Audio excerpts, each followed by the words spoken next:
Hello students, आज मैं आप लोगों के लिए टॉप 50 हिंदी साहित्य के क्वेश्चन लेकर आई हूँ। मेरी वीडियो लास्ट तक जरूर देखें, वेरी इंपॉर्टेंट क्वेश्चन है।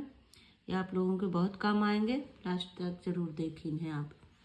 ठीक है, पहला क्वेश्चन क्या है? कठिन काव्य का प्रेत कौन कहलाते हैं? केशवदास। ठीक है, हैं तो ये 50 क्वेश्चन, लेकिन बीच बीच में आप लोगों के इनके क्वेश्चन इनके अंदर के भी मैं बताते जाऊंगी।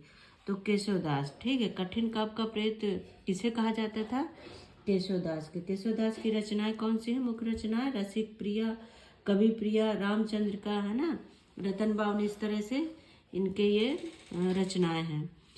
आगे मैं एक वीडियो बनाऊंगी केशवदास पे, उनकी रचनाओं पे। ठीक है, तो मैं एक ट्रिक बताऊंगी केशवदास की रचनाएं याद करने की ट्रिक। तो अगली वीडियो मेरी इसी पर आएगी।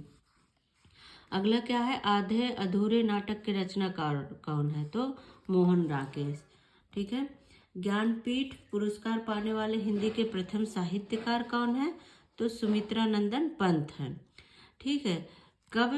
1968 में चिताम्बरा कृति में पाई थी इन्होंने। ठीक है, ज्ञानपीठ पुरस्कार हिंदी के प्रथम साहित्यकार सुमित्रानंद पंत को मिला था। ठीक है, अगला क्या है? रामधारी सिंह दिनकर को भारतीय ज्ञानपीठ पुरस्कार किसमें प्राप्त हुआ था? उर्वशी पर।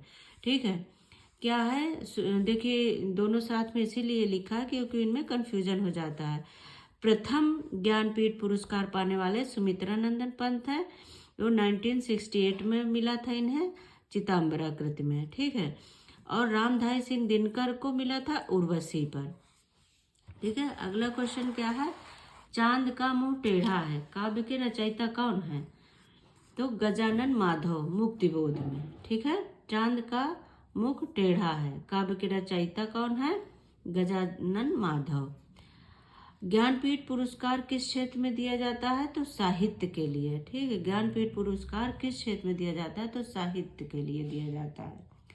पृथ्वीराज रासो किस प्रकार की रचना है?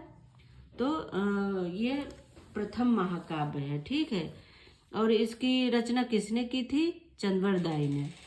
पृथ्वीराज रासो किस काल की रचना है? तो ये आदिकाल की रचना मानी गई है। अगला क्वेश्चन क्या है? हिंदी की पहली कहानी लेखिका का नाम क्या है? तो बंग महिला। ठीक है, अगला क्या है? गोदान किसकी कृति है? तो प्रेमचंद जी की। ठीक है, प्रेमचंद जी की कौन सी है? गोदान। ठीक है, इनके और भी है, गोदान, गबन, ठीक है, सेवा सदन, मंगलसूत्र। ये मंगलसूत्र प्रेमचंद जी का अधूरा उपन्यास है। नमक का दरोगा, रंगभूम, इस तरह से इनकी कृतियां हैं। अगला क्वेश्चन क्या है? चंद्रवरदाई किसके दरबारी कवि थे? तो पृथ्वीराज चौहान के। चंद्रवरदाई किसके दरबारी कवि थे? पृथ्वीराज चौहान के। जायसी किस धारा के कवि थे? तो प्रेमाख्यान काव्य धारा के कवि थे जायसी। हिंदी खड़ी बोली किस अपभ्रंश से विकसित हुई है? तो सौरसेनी से। ठीक है, सौरसेनी बोली से अपभ्रंश से विकसित हुई है हिंदी की खड़ी बोली। निरामिष किसे कहते हैं? तो मांस रहित भोजन को। ये आ भी चुका है कई बार क्वेश्चन। ये निरामिष किसे कहते हैं? मांस रहित भोजन। महादेवी वर्मा किस युग की रचनाकार हैं? तो छायावादी युग की। ठीक है, महादेवी वर्मा छाया युग की रचनाकार हैं। और इनकी कौन कौन सी है रचनाएं? निर्जा, रश्मि, ठीक है, मेरा परिवार, यामा, दीपशिखा, निहार, इस तरह से अतीत के चलचित्र, ये सारी इनके रचनाएं हैं। अगला क्या है? जो धातु या शब्द के अंत में जोड़ा जाता है उसे क्या कहते हैं? जो धातु या शब्द के अंत में जोड़ा जाता है उसे क्या कहते हैं? प्रत्यय। ठीक है, और देखो, छायावादी युग के जनक किसको कहा जाता है? जयशंकर प्रसाद को। ठीक है, छायावादी युग के जनक कौन है? जयशंकर प्रसाद। अगला क्या है? भक्तमौल के रचनाकार कौन है? तो नाभादास हैं, ये वैष्णव धर्म के थे। हिंदी का प्रथम उपन्यास कौन सा है? परीक्षा गुरु। ठीक है, ये किसका है? श्रीनिवास दास का। अगला क्वेश्चन क्या है? हिंदी का प्रथम एकांकी कौन सा है? एक घूंट। ठीक है, हिंदी का प्रथम एकांकी एक घूंट है, ये किसकी रचना है? जयशंकर प्रसाद जी का, ठीक है, जो छायावाद के जनक कहलाते हैं। अपभ्रंश भाषा के प्रथम व्याकरणाचार्य कौन थे? तो हेमचंद थे, ठीक है। ये वेरी इंपॉर्टेंट क्वेश्चन है, आप लोग इन्हें ध्यान से देखें और साथ के साथ करते भी जाएं। कमेंट करके जरूर बताएं कि आप लोगों के कितने सही निकले हैं इसमें, ठीक है। अगला क्वेश्चन क्या है? आदत से अक्खड़, स्वभाव से भक्खड़ किस कवि का उपनाम है? ये तो आप लोग जान ही गए होंगे, कबीरदास जी का, ठीक है। तितली किसकी रचना है? तो जयशंकर प्रसाद जी की, ठीक है। तितली किसकी रचना है? जयशंकर प्रसाद जी की। अगला क्या है? अमीर खुसरो ने किसके विकास में अग्रणी भूमिका निभाई थी? तो खड़ी बोली में, ठीक है। अमीर खुसरो ने खड़ी बोली में अग्रणी भूमिका निभाई थी। अशोक के फूल के रचनाकार कौन है? तो हजारी प्रसाद द्विवेदी, ठीक है, हजारी प्रसाद द्विवेदी हैं। अगला क्या है? अष्टछाप के सर्वश्रेष्ठ भक्त कवि कौन है? सूरदास जी। उनको क्या बोला जाता था? अष्टछाप के सर्वश्रेष्ठ भक्त। अंग्रेजी भाषा को भारत में शिक्षा के माध्यम से किसने आरंभ किया? तो लॉर्ड मैकाले द्वारा आरंभ किया गया था। हिंदी के प्रथम कवि कौन है? तो सिद्ध सरापा 19वीं शताब्दी के हैं, ठीक है। एक भारतीय आत्मा किसे कहा जाता है? एक भारतीय आत्मा किसे कहा जाता है? तो माखनलाल चतुर्वेदी को।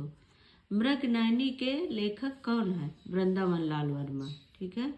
भारत दुर्दशा के रचनाकार कौन है? भारत दुर्दशा के रचनाकार कौन है? तो भारतेंद्र हरिश्चंद्र, ठीक है। क्या है? भारतेंद्र हरिश्चंद्र। इनको आधुनिक हिंदी का जनक भी कहा जाता है, भारतेंद्र हरिश्चंद्र जी को, ठीक है। इनकी है जैसे और भी रचनाएं हैं, अंधेर नगरी, प्रेम माधुरी, गीत गोविंदानंद, इस तरह से इनकी और भी रचनाएं हैं। अगला क्वेश्चन है हमारा, अवधी भाषा के सर्वाधिक लोकप्रिय महाकाव्य का क्या नाम है? तो रामचरितमानस। रामचरितमानस किसने लिखा था? ये कमेंट करके आप लोग मुझे इसका आंसर बताएंगे। गागर में सागर भरने का कार्य किस कवि ने किया है? तो बिहारी जी ने। निशा निमंत्रण के रचनाकार कौन है? निशा निमंत्रण हरिवंश राय बच्चन, ठीक है, अमिताभ बच्चन जी के पिताजी हैं हरिवंश राय बच्चन। इनकी और भी हैं बहुत मुख्य, जो कई बार पेपर में आ चुकी, मधुशाला, मधुकलश, ठीक है, क्या भूलूं क्या याद करूं, इनकी रचनाएं हैं। पूस की रात कहानी के रचनाकार कौन है? तो प्रेमचंद जी हैं, ठीक है। पूस की रात किसकी है? प्रेमचंद जी की, ठीक है। इनकी और है गोदान गबन, इस तरह से। अगला क्या है? हिंदी कविता को छंदों की परिधि से मुक्त कराने वाले कौन थे? सूर्यकांत त्रिपाठी निराला, ठीक है। अगला क्या है? हरिश्चंद्र के रचनाकार कौन है? तो रत्नाकर हैं। ये वेरी इंपॉर्टेंट क्वेश्चन है, ये आप लोग जरूर ध्यान से देखें और साथ के साथ करते भी जाएं इन्हें। रश्मि किसकी रचना है? महादेवी वर्मा की, अभी बताया था मैंने। तुमने कहा था, ये रचना है, ठीक है, किसकी है? नागार्जुन की। बीजक किसकी रचना है? कबीरदास जी की। किस कवि की कृति को छायावाद का घोषणा पत्र कहा जाता है? क्या क्वेश्चन?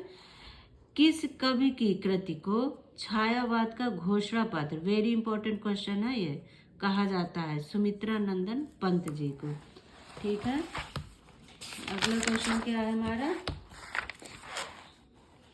किस छायावादी कवि ने संवाद शैली का सर्वाधिक उपयोग किया है? किस छायावादी कवि ने? तो जयशंकर प्रसाद जी ने, ठीक है। जयशंकर प्रसाद जी ने क्या है? संवाद शैली का सबसे ज्यादा प्रयोग किया है, ठीक है। और ये छायावाद के जनक भी कहलाते हैं। प्रयोगवाद के प्रवर्तक का क्या नाम है? तो अज्ञेय। वीणा किसकी रचना है? वीणा सुमित्रा नंदन पंत जी की है, ठीक है, सुमित्रा नंदन पंत जी की है वीणा। आग का आईना और देखो सुमित्रा नंदन पंत को और क्या कहते हैं, प्रकृति का सुकुमार भी कहा जाता है। ठीक है, सुमित्रा नंदन पंत जी को प्रकृति का सुकुमार भी कहा जाता है। ठीक है, आग का आईना किसकी रचना है, केदारनाथ अग्रवाल की। ठीक है, अगला क्वेश्चन क्या है, किस युग को आधुनिक हिंदी कविता का सिंह द्वार कहा जाता है, तो भारतेंदु युग को। कलाधर उपनाम से किस कविता, ठीक है, कविता कौन से कवि लिखते थे, क्या कलाधर, उनका क्या उपनाम क्या था, कलाधर। कलाधर उपनाम से कौन से कवि थे जो कविता लिखते थे, तो जयशंकर प्रसाद थे। उन्होंने क्या लिखा था, चित्राधार। ठीक है, अगला क्या है, रसनिधि किस कवि का उपनाम है, तो पृथ्वी सिंह का। हिंदी का सर्वाधिक नाटककार कौन है, तो जयशंकर प्रसाद जी। एकांकी के जन्मदाता कौन है, तो डॉक्टर रामकुमार वर्मा। रामचरितमानस का प्रधान रस क्या है, तो शांत रस। ठीक है, ये वेरी इंपॉर्टेंट क्वेश्चन है। तो इस तरह से आप लोगों के टॉप 50 क्वेश्चन मैंने पूरे किए, और आप लोग कमेंट करके बताएं कि आप लोगों के कितने सही निकले हैं। थैंक यू बच्चों, आप लोग इसी तरह करते रहें, कमेंट करें और बताएं मुझे आप लोग कितने सही थे। Thank you, bye bye.